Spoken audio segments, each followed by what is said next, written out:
Biz Kərbəlaya gedirik. Kərbəlada bu qabar adam gedir. Biraz diqqətli olsa görəcək bunu.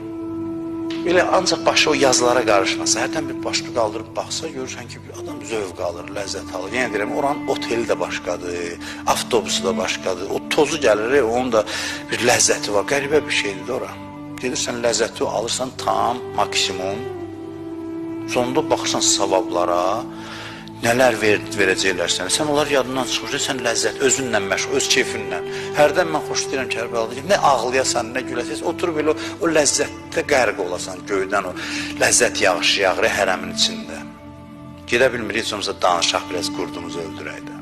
O ləzzət yağışının altında adam qalır, heç nə münacat eləmək istəyir hərdən, nə hacət istəyir, heç nə ilə oturmaq istəyirsən, baxmaq istəyirsən, ləzzət. O qədər ləzzətlə səni doyurur, çıxırsan, hədislərə baxırsan, kim bir addım atsa belə olur.